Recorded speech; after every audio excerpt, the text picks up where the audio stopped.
तो half an hour time अच्छी sufficient time अच्छी तो आपण शेयर करि परिबे कंफर्टेबल। हरे कृष्ण। तो या पूर्व गोटे छोट हल्का छोट अनाउंसमेंट। तो एबे तो सेशन अच्छी फिर भी 8:30 रे जूम रे कानवा रे केमती पोस्टर बनयार अछि। तो एटा 10 मिनिट्स मु समस्त को शेयर करिया पई चाहिबी। तो एटा किछि हमकु सेवा करिया पई हेल्प करिवो हैना। तो एटलीस्ट समते चेष्टा करिवो जॉइन करिया पई 10 मिनिट्स पई बेसी समय नबिनी 10 मिनिट्स पई 8:30 मु ग्रुप रे आउथरे शेयर कर देबी। ठीक अछि माताजी आप। हरे कृष्ण दंडवत।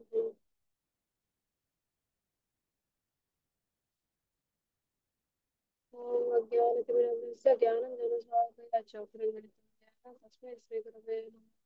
श्रीचैतन्यमनोभीष्टं स्थापितं येन भूतले स्वयं रूपपदामयं ददाति स्वपदान्तिकम्।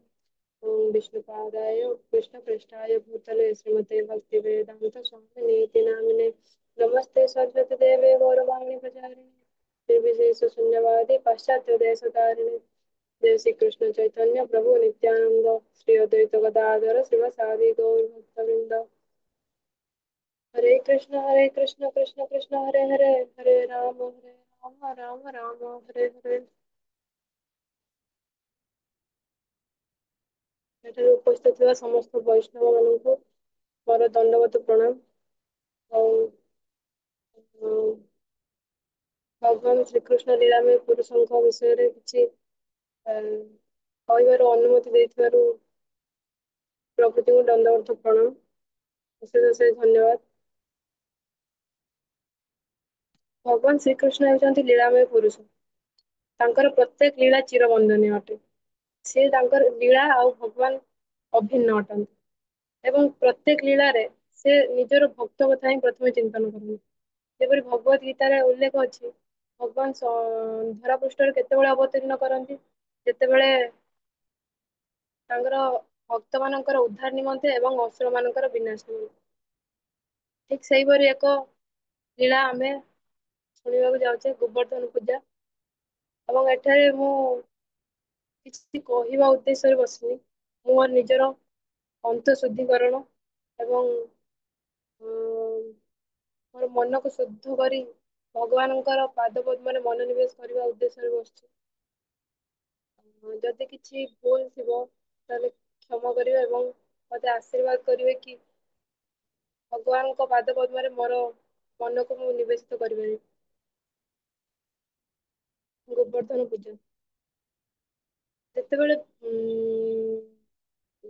ବୃନ୍ଦାବନରେ ଯେତେବେଳେ ଯଜ୍ଞ ଆୟୋଜିତ ହେଉଛି ଯେତେବେଳେ ଭଗବାନ ଶ୍ରୀକୃଷ୍ଣ ଏବଂ ବଳରାମ ଦେଖୁଛନ୍ତି କି ଯଜ୍ଞ ଆୟୋଜିତ ହେଉଛି ସେତେବେଳେ ସେ ତାଙ୍କର ଉତ୍କଣ୍ଠା ବଢି ଯାଇଛି କି ଯଜ୍ଞ କାହିଁକି ହଉଛି ଯଜ୍ଞ କଣ ପାଇଁ ହଉଛି।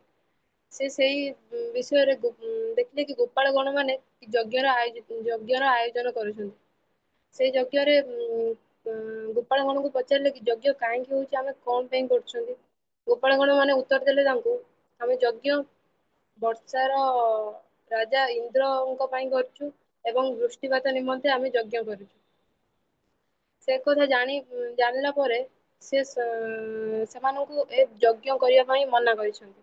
ଏବଂ ଭଦ୍ରତାର ଖାତିର ନିମନ୍ତେ ସେ ଯାଇ ନନ୍ଦ ମହାରାଜ ଏବଂ କେତେକ ବୟସ୍କ ଗୋପାଳ ଗଣକ ମାନଙ୍କ ପାଖରେ ପହଞ୍ଚିଛନ୍ତି। ସେଠି ଭକ୍ତି ବେଦାନ୍ତ ଶିଳ ପ୍ରପାତ ଲେଖିଛନ୍ତି କି ସେ ଚୈତନ୍ୟ ଚରିତାମୃତରେ ଅଛି ଯେତେବେଳେ ଜଣେ ଭକ୍ତ ମନରେ ବିବେଚନା କରିଥାଏ କି ସେ କୃଷ୍ଣଙ୍କ ନିମନ୍ତେ ହିଁ କାର୍ଯ୍ୟ କରୁଛି ଏବଂ କୃଷ୍ଣଙ୍କ ସେବାରେ ନିଯୁକ୍ତି ଅଛି ସେ କୌଣସି ଜଡ ଭୌତିକ ଇଏରେ ସେ ନିଯୁକ୍ତି ହୋଇପାରିବନି ଏବଂ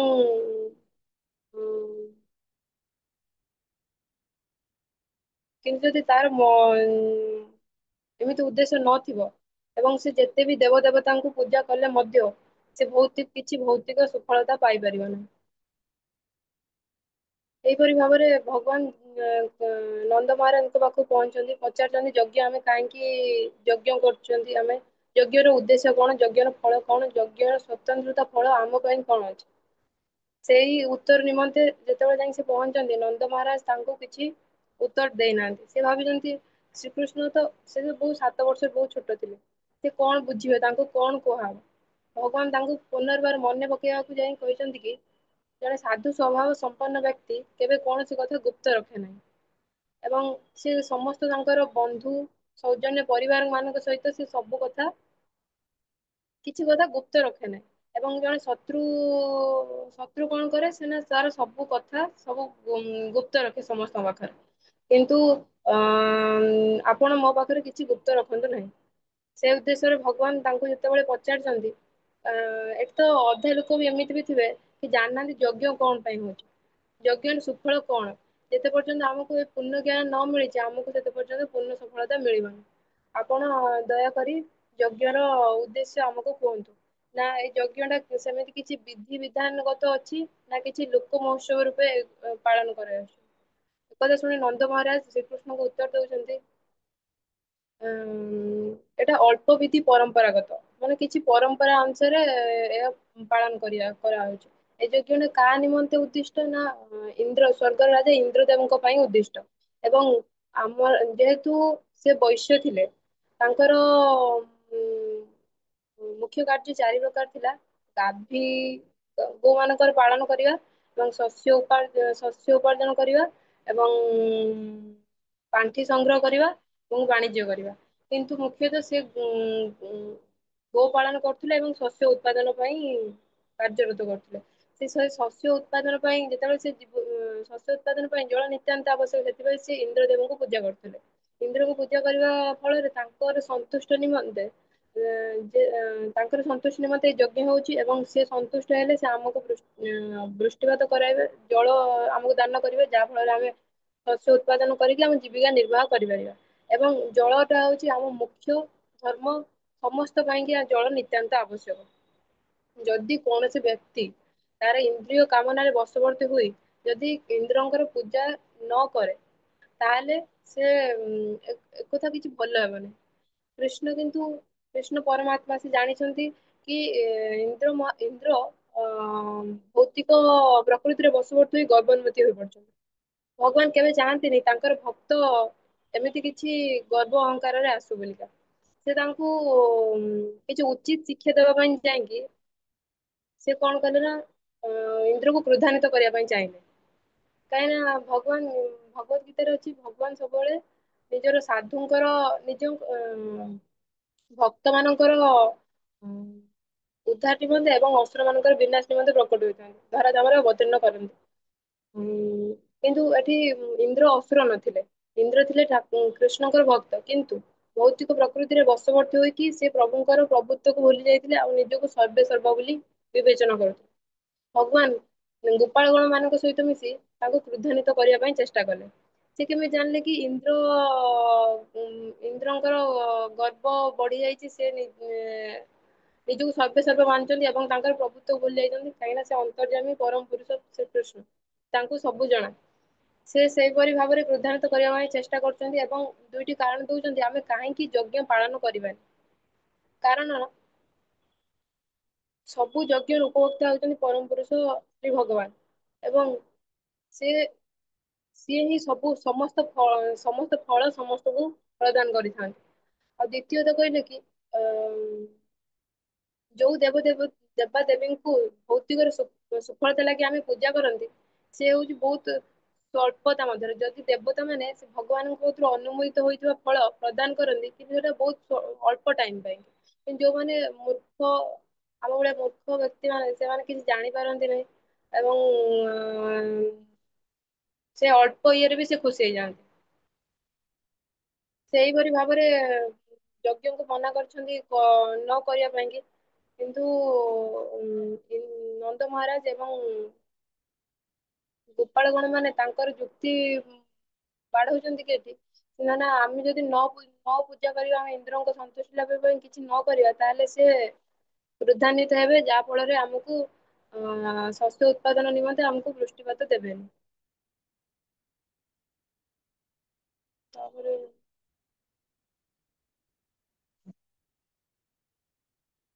ତାପରେ କୃଷ୍ଣ ଯୋଉ ନାସ୍ତିକବାଦୀ ହୋଇ ତାଙ୍କୁ ମନେଇବା ପାଇଁ ଚେଷ୍ଟା କରୁଛନ୍ତି।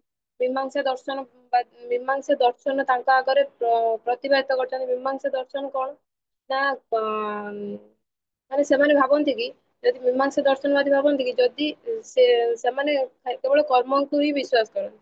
ଯଦି ସେ କେବଳ ପ୍ରଭୁଙ୍କର ପ୍ରଭୁତ୍ୱକୁ ସେ କେବେ ବିଶ୍ୱାସ କରନ୍ତି ନାହିଁ। ଯେତେବେଳେ ସେ କହିଲେ କି ଯିଏ ଯେତେବେଳେ କର୍ମ କରିବ କର୍ମ ଅନୁସାରେ ହିଁ ଫଳ ପାଇବ। ଉଁ, ଆଉ ମନୁଷ୍ୟ ମାନେ ଯଦି କର୍ମ ନ କରିବେ ତାହେଲେ ମନୁଷ୍ୟ ମାନଙ୍କୁ ଫଳ ବି ଦେବାଦେବୀତା ମାନଙ୍କୁ ଦେଇପାରିବେ ନାହିଁ। ଯଦି ସେଥିପାଇଁ ଆମକୁ କୌଣସି ଦେବାଦେବୀ ଆଉ ଭଗବାନଙ୍କୁ ପୂଜା କରିବା କିଛି ଆବଶ୍ୟକ ନାହିଁ। ଆପଣ କାର୍ଯ୍ୟ କରିବେ ଆଉ ନିଜର କାର୍ଯ୍ୟ ପ୍ରତି ବେଶୀ ସଚେତନ ହେବେ। ସେମାନେ ମାଂସାସୀ ଦର୍ଶନବାଦୀ ମାନେ ଏମିତି ଭାବନ୍ତି। ଭଗବାନ ସେଇଭଳି ଭାବରେ ନିଜକୁ ପରିପ୍ରକାଶ କରିଛନ୍ତି ନନ୍ଦ ମହାରାଜଙ୍କୁ କହିଛନ୍ତି ଆମେ ଇନ୍ଦ୍ରଙ୍କୁ କାହିଁ ପୂଜା କରୁଛନ୍ତି? ଇନ୍ଦ୍ରଙ୍କର ତ କର୍ତ୍ତବ୍ୟ ହଉଛି ସେଇଆ କି ଭଗବାନ ତାଙ୍କୁ କର୍ତ୍ତବ୍ୟ ସମସ୍ତଙ୍କୁ ଦେଇଛନ୍ତି ତାଙ୍କ ମାନେ ନିଜର କର୍ମ ଆମେ ପୂର୍ବ କର୍ମ ଅନୁସାରେ ଆମେ ଅ ଏବେ ନିଜର ସୁଖ ଦୁଃଖ ଲାଭ କରୁଛନ୍ତି। ଏ ସବୁ କର୍ମଗତ ଅଛି। କିନ୍ତୁ ନନ୍ଦ ମହାରାଜ କହୁଛନ୍ତି କି ଆମେ ଯଦି ଆମ ଅଧିଷ୍ଠାତା ଦେବତାଙ୍କୁ ନ ସନ୍ତୋଷ କରିବା ତାହେଲେ ସେ କୋପ ହେବେ। ସେ ଆମକୁ କିଛି ଭୌତିକ ସୁଫଳ ଦେବେ ନାହିଁ। ଏଇ କଥା ଭଗବାନ କହିଛନ୍ତି ହଁ ଏହା ବାସ୍ତବ ଠିକ କଥା। ତାପରେ ସେ ଗୋଟେ ଉଦାହରଣ ଦଉଛନ୍ତି କି ପ୍ରପାତ ଏଠି ଯେତେ ଭଲ ଚିକିତ୍ସକ ଥାଉ ବା ଯେତେ ଭଲ ଚିକିତ୍ସା ଉପାୟ ଥାଉ କିନ୍ତୁ ଯେତେବେଳେ ଗୋଟେ ରୋଗୀ ସବୁବେଳେ ସେ ତାକୁ ବଞ୍ଚେଇ ପାରୁନାହାନ୍ତି କାହିଁକି ନା ଏଠାରେ କିଛି ନା କିଛି ପରମ ପୁରୁଷ ଭଗବାନଙ୍କର ହାତ ଅଛି। ଏଇଭଳି ଭାବରେ ଉଦାହରଣ ଦେଇଛନ୍ତି ଏବଂ ଯୁକ୍ତି ବାଢାଉଛନ୍ତି କୃଷ୍ଣଙ୍କ ସହିତ କୃଷ୍ଣ ମଧ୍ୟ ପୁନର୍ବାର କହୁଛନ୍ତି ଆମେ ତାଙ୍କୁ କାହିଁ ପୂଜା କରିବା। ସମସ୍ତଙ୍କର ନିଜର କର୍ତ୍ତବ୍ୟ ଅଛି ନିଜର କର୍ମ ଅଛି। ନିଜର ସମସ୍ତେ ନିଜର ସ୍ୱଭାବ ଅନୁସାରେ ନିଜର କର୍ତ୍ତବ୍ୟ ହିଁ କରନ୍ତି। ନିଜର ପୂର୍ବ କର୍ମ ଅନୁସାରେ ସମସ୍ତଙ୍କୁ ବିଭିନ୍ନ ପ୍ରକାର ଜୋନିରେ ଜନ୍ମ ଗ୍ରହଣ କରାଯାଇଛି। କିଏ ଦେବତା କିଏ ମନୁଷ୍ୟ ଜୀବ ଏଇଭଳି ସମସ୍ତେ ହେଇଛନ୍ତି ସମସ୍ତଙ୍କର ବିଭିନ୍ନ ପ୍ରକାର କର୍ତ୍ତବ୍ୟ ଅଛି। ସେ କହିଲେ କି ଯେମିତି ଆମର ଅଛି ଅ ଚାରୋଟି ଜାତି ଯେମିତି ବ୍ରାହ୍ମଣ ବୈଶ୍ୟ ଏବଂ ଶୂଦ୍ର ବ୍ରାହ୍ମଣ ବୈଶ୍ୟ ଶୂଦ୍ର କ୍ଷତ୍ରିୟ ବ୍ରାହ୍ମଣ ମାନଙ୍କର କର୍ତ୍ତବ୍ୟ ହଉଛି ସେମାନେ ବେଦ ଅଧ୍ୟୟନ କରିବେ। କ୍ଷତ୍ରିୟ ମାନଙ୍କର ତାଙ୍କର କର୍ମ ହଉଛି କି ସେ ଯୁଦ୍ଧ କରିବା ତାଙ୍କ କର୍ତ୍ତବ୍ୟ ହଉଛି। ଏବଂ ବୈଶ୍ୟ ମାନଙ୍କର ହଉଛି ସେ ଗୋପାଳନ କରିବେ ଏବଂ ଶୂଦ୍ର ମାନେ ହଉଛନ୍ତି ତାଙ୍କର ସମସ୍ତଙ୍କର ସେବା ଶୁଶ୍ରୂଷା କରିବେ ଏବଂ ସେ କହୁଛନ୍ତି କି ସେ ନିଜକୁ ଏଠି ବୈଶ୍ୟ ବୋଲି ବିବେଚନା କରିଛନ୍ତି କାହିଁକି ନା ନନ୍ଦ ମହାରାଜ ବହୁତ ସେ ସବୁ ଗୋପାଳନ କରନ୍ତି ସେଥିପାଇଁ ସେ ନିଜକୁ ବୈଶ୍ୟ ବୋଲି ବିବେଚନା କରି କହିଛନ୍ତି କି ଆମର ଚାରୋଟି ପ୍ରମୁଖ କାର୍ଯ୍ୟ ଅଛି। ଆମର ସେଇ ପ୍ରମୁଖ କାର୍ଯ୍ୟ ଆମେ ସେ କର୍ତ୍ତବ୍ୟ ସମ୍ପାଦନ କରୁଛନ୍ତି ପ୍ରମୁଖ କାର୍ଯ୍ୟ କଣ? ବୈଶ୍ୟ ମାନଙ୍କର ଗୋପାଳନ କରିବା ଶସ୍ୟ ଉତ୍ପାଦନ କରିବା ପାଣ୍ଠି ସଂଗ୍ରହ କରିବା ଆଉ ବାଣିଜ୍ୟ କରିବା। ମୁଖ୍ୟତଃ ଏଠି ସେମାନେ ଗୋ ପାଳନକୁ ହିଁ ପ୍ରମୁଖ ଧ୍ୟାନ ଦିଅନ୍ତି ପ୍ରମୁଖ କାର୍ଯ୍ୟ ରୂପେ ବିବେଚନା କରନ୍ତି। ଏବଂ ତାପରେ ସେ କହିଛନ୍ତି କି ସମସ୍ତେ ନିଜ ନିଜ କର୍ମରେ କର୍ମରତ ଏବଂ ଭୌତିକରେ ନା ପ୍ରକୃତିରେ ତ୍ରିଗୁଣ ଅଛି ତ୍ରିଗୁଣ କଣ ସତ୍ଵ ରଜ ତମସ ସେ ସୃଜନ ପାଳନ ସଂହାର ନିମନ୍ତେ ବୃଷ୍ଟିପାତ ହେଉଛି ରଜଗୁଣର କର୍ତ୍ତବ୍ୟ ସେ ରଜଗୁଣ ହିଁ ବୃଷ୍ଟିପାତ କରୁଛି। ତାହେଲେ ଏଠି ଭଗବାନ ଶ୍ରୀକୃଷ୍ଣ ନନ୍ଦବାରଙ୍କୁ କହୁଛନ୍ତି ଏ ତ ରଜଗୁଣର କର୍ତ୍ତବ୍ୟ ସେ ତ କର୍ତ୍ତବ୍ୟ କରୁଛି ଆମେ ଇନ୍ଦ୍ରକୁ କାହିଁକି ପୂଜା କରିବା ଇନ୍ଦ୍ରଙ୍କ ସନ୍ତୋଷ ନିମନ୍ତେ ଆମେ କାହିଁକି ଏ ଯଜ୍ଞ କରୁଛନ୍ତି। ହୁଁ। ଆଉ ଏଠି ତାହେଲେ ଆମେ ଯଦି ଯଜ୍ଞ କରୁଛନ୍ତି ଆମର ସ୍ଵତନ୍ତ୍ରତା ଲାଭ କଣ? ଆମେ ତ ଯୋଉଠି ବି ଆମେ ଯଜ୍ଞ କରୁଛନ୍ତି ତାଲେ ବୃନ୍ଦାବନରେ କେବଳ ବୃଷ୍ଟିପାତ ହବା ଦରକାର ଥିଲା।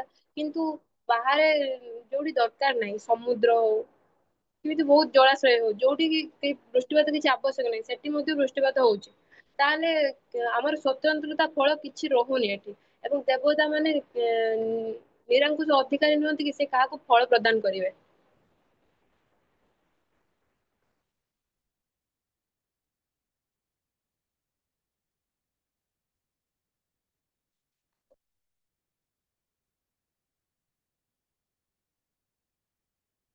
ଏପରି ଭାବରେ କହିଛନ୍ତି ତାପରେ କହିଛନ୍ତି କି ସେ ବୃନ୍ଦାବନ ସେ ଯେହେତୁ ବାହାରେ ମଧ୍ୟ ସୁଖ ସମ୍ଭୋଗ ସବୁ ଅଛି, କିନ୍ତୁ ସେମାନେ ବୃନ୍ଦାବନ ଜଙ୍ଗଲରେ ହିଁ ବସବାସ କରିକି ସନ୍ତୋଷ ଲାଭ କରୁଛନ୍ତି।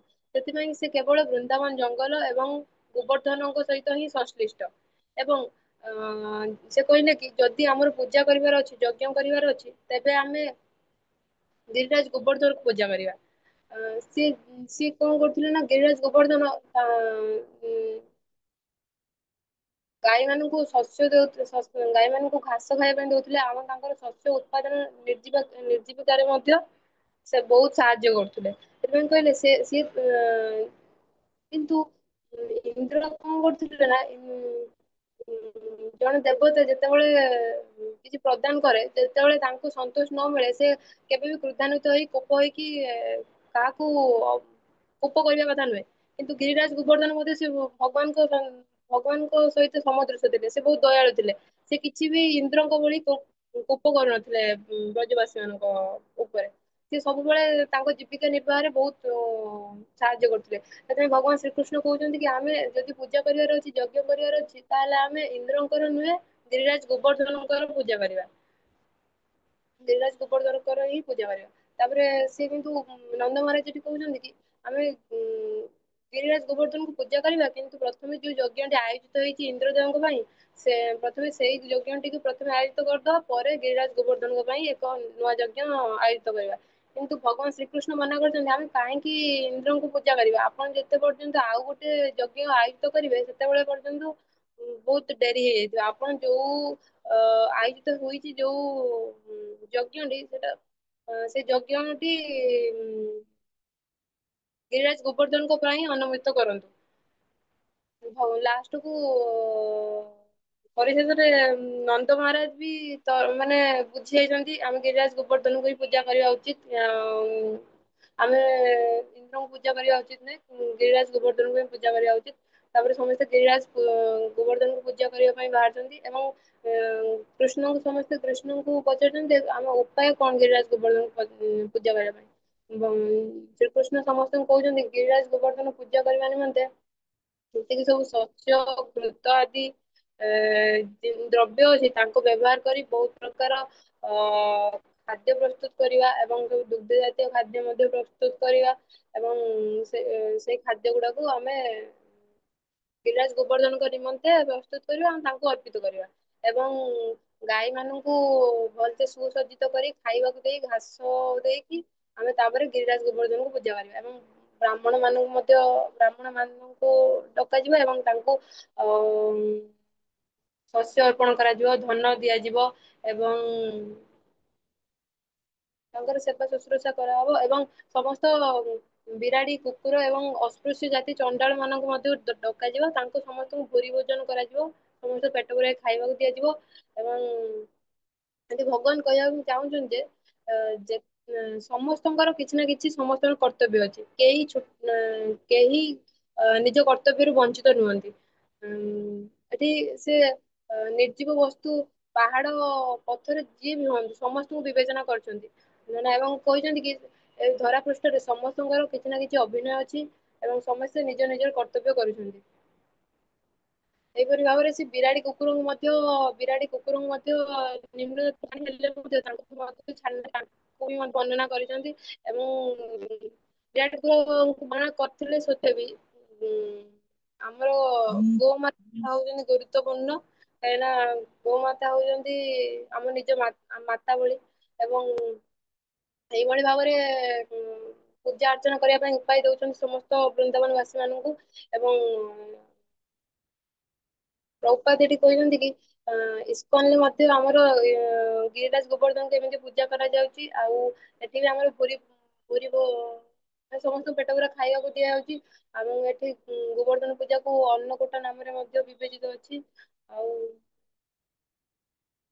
ଆଉ ଏଠି ମଧ୍ୟ ସମସ୍ତଙ୍କୁ ପୁରୀ ଏବଂ ତଳେ ବି ପ୍ରସାଦ ଦେଲେ ମଧ୍ୟ ସେମାନେ ଭକ୍ତ ମାନ ଗ୍ରହଣ କରନ୍ତି। ଏଠି କଣ ଶିକ୍ଷାର ଅଛି ଯେତେବେଳେ ଭଗବାନଙ୍କୁ ଆମେ କିଛି ଅର୍ପଣ କରୁଛନ୍ତି ତାହେଲେ ସେ ତଳେ ପଡିଲେ ମଧ୍ୟ ଭଗବାନଙ୍କ ପ୍ରସାଦ। ସେଥିପାଇଁ କି ଭଗବାନ ଭକ୍ତମାନେ ସେଇ ମନୋଭାବରେ ସେ ପ୍ରସାଦକୁ ମଧ୍ୟ ଗ୍ରହଣ କରନ୍ତି। ଏଇଭଳି ଭାବରେ ସମସ୍ତେ ଗିରିରାଜ ଗୋବର୍ଦ୍ଧନଙ୍କ ପାଇଁ ପୂଜା ନିମନ୍ତେ ସମସ୍ତେ କୃଷ୍ଣଙ୍କ ସେବା ନିମନ୍ତେ ସମସ୍ତେ ନିଜ ନିଜ କାର୍ଯ୍ୟରତ ହୋଇଗଲେ ଏବଂ ଗିରିରାଜ ଗୋବର୍ଦ୍ଧନକୁ ପୂଜା କରିବା ପାଇଁ ଆୟତ୍ତ କଲେ ସବୁ ଜିନିଷ ଯେମିତି ଯେପରିକି ସମସ୍ତ ଖାଦ୍ୟ ଦ୍ରବ୍ୟ ପ୍ରସ୍ତୁତ କଲେ ଏବଂ ଖାଦ୍ୟ ଦ୍ରବ୍ୟ ପ୍ରସ୍ତୁତ କଲେ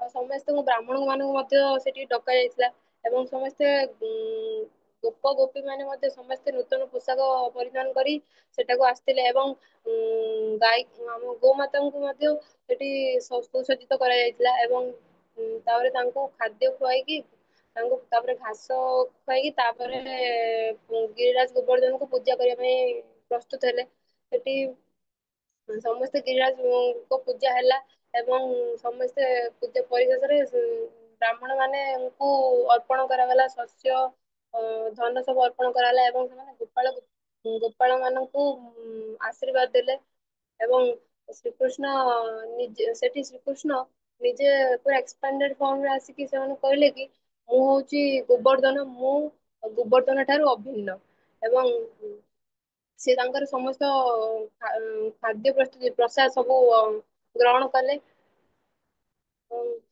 ଶ୍ରୀକୃଷ୍ଣ ନିଜେ ଶ୍ରୀକୃଷ୍ଣ ନିଜେ କହିଲେ କି ମୁଁ ଯେପରି ଗୋବର୍ଦ୍ଧନଙ୍କୁ ପୂଜା କରୁଛି ସେପରି ଯଦି ଜଣେ ପୂଜା କରେ ସେପରି ଯଦି ଜଣେ ପୂଜା କରିବ ଯଦି ନ କଲା ଯେ ଅବମାନନା କଲା ତାହେଲେ ସେ କେବେ ବି ପୁଣ୍ୟ ଅର୍ଜନ କରିପାରିବ ନାହିଁ ଏବଂ ଗିରିରାଜ ଗୋବର୍ଦ୍ଧନରେ ଥିବା ବିଷାକ୍ତ ସର୍ପ ମାନେ ତାଙ୍କୁ ଦଂଶନ କରିବେ ସେଇଭଳି ଭାବରେ ଗିରିରାଜ ଗୋବର୍ଦ୍ଧନଙ୍କ ପୂଜା ସମ୍ପାଦିତ ହେଲା ଏବଂ ଯେତେବେଳେ ଗିରିରାଜ ଗୋବର୍ଦ୍ଧନଙ୍କ ସମ୍ପାଦିତ ହେଲା ସେତେବେଳେ ଇନ୍ଦ୍ର ଜାଣିବାକୁ ପାଇଲେ କି ତାଙ୍କର ଯଜ୍ଞ ବିବେଚନ କରୁନାହାନ୍ତି ସେତେବେଳେ ସେ ବହୁତ କ୍ରୁଦ୍ଧାନ୍ୱିତ ହେଇଗଲେ ଏବଂ ସେ କହିଲେ କି ତାଙ୍କର କେତେ ଗୋଟେ ସାଧାରଣ ବାଳକ ହେଇକି ତାଙ୍କର କେତେ ସାହସ ସେ ମୋ ଭଳି ଦେବତାଙ୍କର ପୂଜାକୁ ବନ୍ଦ କରିଦେଲେ ସେଇଭଳି ଭାବରେ କ୍ରୋଧାନ୍ଵିତ ହୋଇ ସେ ସାମର୍ଥକ ନାମକ ଏକ ପ୍ରଳୟକାରୀ ଅସୁରଙ୍କୁ ଡାକି ପ୍ରଳୟକାରୀ ଅସୁରଙ୍କୁ ଡାକିଲେ ତାପରେ ସେ ତାଙ୍କୁ ଆଦେଶ ଦେଲେ କି ବୃନ୍ଦାବନରେ ଯାଇକି ସମସ୍ତଙ୍କୁ ସବୁ ଜଳମଗ୍ନ କରିଦବା ପାଇଁ କି ସମସ୍ତଙ୍କୁ କ୍ଷତିଗ୍ରସ୍ତ କରିବା ପାଇଁ ଯେତେବେଳେ ସମସ୍ତେ ବୃନ୍ଦାବନ ବାସୀ ମାନଙ୍କୁ ଏମିତି ସାମର୍ଥ୍ୟକୁ ଆସିଛନ୍ତି ସବୁ ପ୍ରଳୟ ଆସିଛି ସେତେବେଳେ ସମସ୍ତେ ବହୁତ ଭୟଭୀତ ହେଇ ପଡୁଛନ୍ତି ଏବଂ ସମସ୍ତେ ବହୁତ ଦୁଃଖରେ ଅଛନ୍ତି ଏବଂ ବିଶେଷତଃ ପକ୍ଷୀ ମାନେ ମଧ୍ୟ ବହୁତ ମାନେ ଥଣ୍ଡାରେ ବହୁତ କଷ୍ଟ ପାଉଛନ୍ତି ସେମାନେ ସମସ୍ତେ ଭଗବାନ ଶ୍ରୀକୃଷ୍ଣ କହିଛନ୍ତି ଆମେ ବର୍ତ୍ତମାନ ଗିରିରାଜ ଗୋବର୍ଦ୍ଧନଙ୍କୁ ପୂଜା ଅର୍ଚ୍ଚନା କଲେ ସିଏ ହିଁ ଆମକୁ ରକ୍ଷା କରିବେ ଆମେ ତାଙ୍କ ଶରଣଗତ ହବା ନିହାତି ଦରକାର ଭଗବାନ ସବୁବେଳେ ତାଙ୍କ ଭକ୍ତ ମାନଙ୍କୁ ଶିଖାନ୍ତି କି ସବୁବେଳେ ମୋ ଶରଣ ଗତିକି ଆସ ସେଇଭଳି ଭାବରେ ଆମେ ସେ କଣ କଲେ ନା ଗିରିରାଜ ଗୋବର୍ଦ୍ଧନଙ୍କୁ ଶରଣଗତି ଗଲେ ସେ ତାଙ୍କର କାନି ଆଙ୍ଗୁଳିରେ ଗିରିରାଜ ଗୋବର୍ଦ୍ଧନଙ୍କୁ ଟେକି ଧରିଲେ 7 ଦିନ 7 ରାତି ପୁରା ଟେକି ଧରିଛନ୍ତି ତାଙ୍କ 7 ବର୍ଷ ବୟସରେ ମଧ୍ୟ ଏଠି ପ୍ରପାତ ବର୍ଣ୍ଣନା କରିଛନ୍ତି କି ଯେପରି ଗୋଟେ ଜଣେ ହାତୀ ଅ ଯେପରି ହାତୀ ପଦ୍ମ ଫୁଲକୁ ଟେକି ଧରିଥିଲା ସେଇଭଳି ଭାବରେ ସେ ବିବେଚନା କରୁଛନ୍ତି ସେଠି କିନ୍ତୁ ହାତୀ ତୁଳନାରେ ପଦ୍ମ ଫୁଲର ଓଜନ କଣ କିନ୍ତୁ କୃଷ୍ଣ ତ ମାତ୍ର 7 ବର୍ଷର ବାଳକ ଥିଲେ ଏବଂ ଗିରିରାଜ ଗୋବର୍ଦ୍ଧନ ବହୁତ ଓଜନ ଥିଲେ ସେଇଭଳି ଭାବରେ ସେ ତାଙ୍କର ସେଭଳି ଭାବରେ ଉଦାହରଣ ଦେଇଛନ୍ତି ପ୍ରଭୁପାଦ ଏଠି ତାପରେ ଗିରିରାଜ ଗୋବର୍ଦ୍ଧନକୁ ଟେକି ଧରିଲା ପରେ ସେମାନେ ସମସ୍ତେ ସମସ୍ତେ ବୃନ୍ଦାବନ ବାସୀ ଗଣ ସମସ୍ତେ ଯାଇଛନ୍ତି ଗିରିରାଜ ଗୋବର୍ଦ୍ଧନ ତଳକୁ ଯାଇଛନ୍ତି ସେତେବେଳେ ଗିରିରାଜ ଗୋବର୍ଦ୍ଧନ ଯାଇଛନ୍ତି ଆଉ ସେତେବେଳେ ଯେତେବେଳେ 7 ଦିନ 7 ରାତି ଥିଲେ ତାଙ୍କୁ କୌଣସି ବି ଭୌତିକ କ୍ଷୁଧାର୍ଥ ଲାଗିନି ଭଗବାନଙ୍କ କୃପାରୁ କୌଣସି ବି ଭୌତିକ କ୍ଷୁଧାର୍ଥ ଲାଗିନି ସମସ୍ତେ ସେଠି କୃଷ୍ଣଙ୍କ ଶରଣାଗତରେ ଥିଲେ ଏବଂ ଯେତେବେଳେ ଇନ୍ଦ୍ର ଦେଖିଲେ କି ସେଠି ବୃନ୍ଦାବନରେ କିଛି ବି କ୍ଷୟକ୍ଷତି ହେଇନି ସମସ୍ତେ ଭଲ ଅଛନ୍ତି କିଛି ବି ସେଠି ଅସର କିଛି ପଡୁନି ସେତେବେଳେ ସେ ଜାଣିବାକୁ ପାଇଲେ ଯେ କୃଷ୍ଣ ଜଣେ ସାଧାରଣ ବ୍ୟକ୍ତି ନୁହନ୍ତି ସେ ଯାହା ବି ହେଲେ ନାରାୟଣଙ୍କର କିଛି ଅଂଶ ହେଇଥିବେ ସେତେବେଳେ ନିଜର ଭୁଲ ବୁଝି ପାରିଲେ ତାପରେ ଆସିକି କୃଷ୍ଣଙ୍କୁ ଶରଣାଗତି ନେଲେ ତାପରେ ଭୁଲ କ୍ଷମା ମାଗିଲେ ଏବଂ ଭଗବାନ ମଧ୍ୟ ଯେ ଭକ୍ତଙ୍କୁ କ୍ଷମା କରିଦିଅନ୍ତି ସେଇଭଳି ଭାବରେ ତାଙ୍କୁ ମଧ୍ୟ କ୍ଷମା କରିଦେଇଛନ୍ତି ଏବଂ ବୈକୁଣ୍ଠ ଧାମରୁ ଥିବା ଗୋମାତା ସୁରଭି ମାତା ତାଙ୍କୁ ଡାକିକି ତାଙ୍କ କ୍ଷୀରରେ କୃଷ୍ଣଙ୍କର ଅଭିଷେକ କରିଛନ୍ତି ଯୋଉଟା ଗୋବିନ୍ଦ ଅଭିଷେକ ନାମରେ ପରିଚିତ ଏବଂ ଏଠି ବିବାହିତ ଯେ ସମସ୍ତେ କୃଷ୍ଣଙ୍କୁ ଦେଖିକି ଆଶ୍ଚର୍ଯ୍ୟ ହେଇଯାଇଥିଲେ ତାଙ୍କର ଏଇଭଳି ଦୁଃସାହସିକ କାମ ଯୋଗୁ ପରେ ମଧ୍ୟ ସେମାନେ ବୁଝୁଛନ୍ତି ନା କୃଷ୍ଣ ସେମିତି ପରେ କୃଷ୍ଣ ଏତେ ଆଶ୍ଚର୍ଯ୍ୟଜନକ ନୁହେଁ ବୋଲି ଭାବୁଛନ୍ତି, କାହିଁକିନା ବୃନ୍ଦାବନରେ ସମସ୍ତେ କେବେ ବି କୃଷ୍ଣଙ୍କୁ ଭଗବାନ ବୋଲି ମାନୁ ନଥିଲେ। କାହିଁକିନା ଆମେ ବି ତ ମାନୁନାହାନ୍ତି, ଆମେ ବି ଜଡ, ଆମ ଭିତରେ ତାଙ୍କ ଭିତରେ ଡିଫରେନ୍ସ ଏଇଆ କି ତାଙ୍କର ଏକ୍ସେସ ଅଫ ଲଭ ଥିଲା କୃଷ୍ଣଙ୍କ ଉପରେ, ଆଉ ତାଙ୍କ ଏକ୍ସେସ ଅଫ ଭକ୍ତି ଥିଲା। କିନ୍ତୁ ଆମର ଲାକ୍ ଅଫ ଭକ୍ତି ଯୋଗୁରୁ ଆମେ ଜାଣି ପାରୁନାହାନ୍ତି କୃଷ୍ଣ ଭଗବାନ ବୋଲିକା। ଏଇପରି ଭାବରେ ପରିଶେଷରେ ଇନ୍ଦ୍ର କ୍ଷମା ମାଗିଛନ୍ତି ଏଭଳି, ଆଉ ବୃନ୍ଦାବନ ବାସୀ ମାନେ ନିଜର ଘରକୁ ତାର ଫେରିଛନ୍ତି ଏଇଭଳି ଭାବରେ। ହରେ କୃଷ୍ଣ। ତ ବିଶେଷ ଧନ୍ୟବାଦ ମାତାଜୀ, ସୁନ୍ଦର ଭାବରେ ଉପସ୍ଥାପନା କରିଥିବାରୁ। ତ ଅନ୍ୟମାନେ କେହି କମେଣ୍ଟ କର। ସୁନ୍ଦର ଭାବରେ ବର୍ଣ୍ଣନା କରିଛନ୍ତି, କାହାକୁ କିଛି ଭଲ ଲାଗିଲା। ହରେ କୃଷ୍ଣ। ଆମେ ଆଉ 5-6 ମିନିଟରେ କମ୍ପ୍ଲିଟ କରିବା। ତାପରେ କିଛି କମେଣ୍ଟ ସେୟାର କରିପାରିବେ। ଗୁରୁଜୀ ମାତାଜୀ କହିବାକୁ ଚାହୁଁଛନ୍ତି।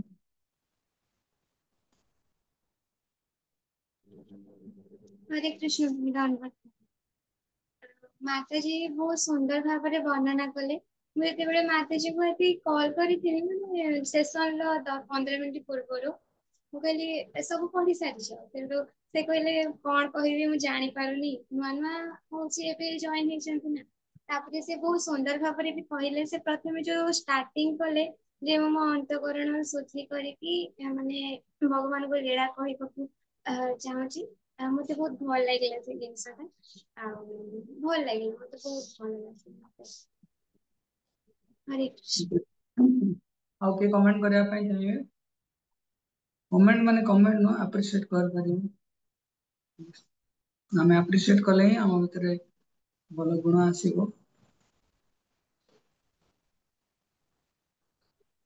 ପ୍ରଭୁଜୀ ମାନଙ୍କ ଭିତରେ ଷୋଳଙ୍ଗ ପ୍ରଭୁ କହିବ। ହରେ କୃଷ୍ଣ ପ୍ରଭୁ ଜିତେନ୍ଦ୍ର ପ୍ରଣାମ। ମାତାଜୀ ବଢିଆ ଭାବରେ ତାଙ୍କର ଉପସ୍ଥାପନା ରିପ୍ରେଜେଣ୍ଟ କଲେ। ପ୍ରଭୁ ଟିକେ ଏଠି ମୁଁ ବୁଝି ପାରିଲିନି ଯେ ମାତାଜୀ କହିଲେ ଆମେ ଭଗବାନଙ୍କୁ, ଆମେ ଯେହେତୁ ଜଡ ବସ୍ତୁ, ଆମେ ଭଗବାନଙ୍କୁ ମାନେ ମାନୁନାହାନ୍ତି। ଏଇଥିରେ ପ୍ରଭୁ ମାନେ ଟିକେ ବୁଝିପାରିଲେ, ଆମେ ତ ଭଗବାନଙ୍କୁ ମାନୁଛନ୍ତି କିନ୍ତୁ ଆମେ କଣ କହିଲେ ଆମର ନିଜର ଇନ୍ଦ୍ରିୟ ତୃପ୍ତି କରିବା ପାଇଁ କିଛି ଲୋକ, ସମସ୍ତେ ତ ଏଇଟା କହିବାଟା ପ୍ରଭୁ ଭୁଲ ହବ ନା, କଣ ଟିକେ ଜାଣିପାରିଲିନି।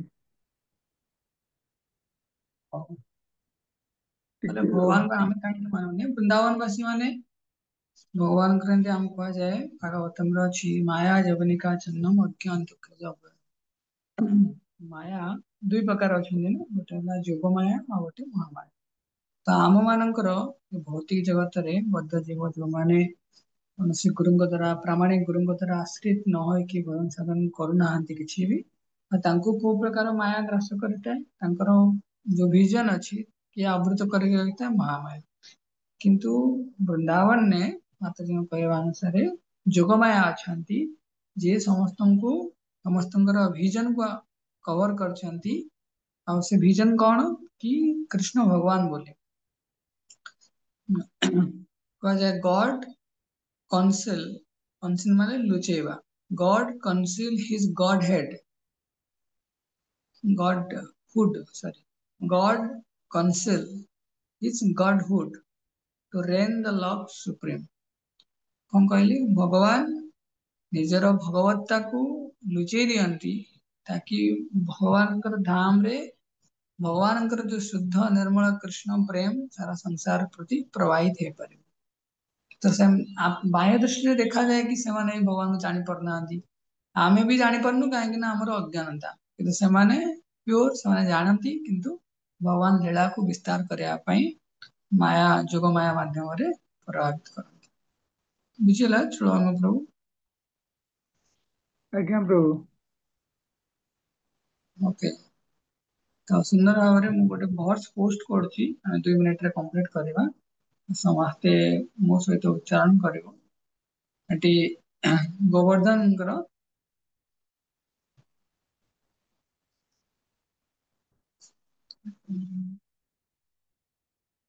ହଁ, ସାଂସ୍କ୍ରିଟରେ ଅଛି। ଠିକ ଅଛି, ମୋ ପଛେ ପଛେ ଉଚ୍ଚାରଣ କି ଅନମ୍ୟୁଟ କରି ଜଣେ ଉଚ୍ଚାରଣ କରିବ। ओके, स्वागत प्रभु, तुम्हें अनम्यूट कर उच्चारण करिवो, अन्य अन्य समस्त म्यूट करके उच्चारण करिवो, ठीक अछि।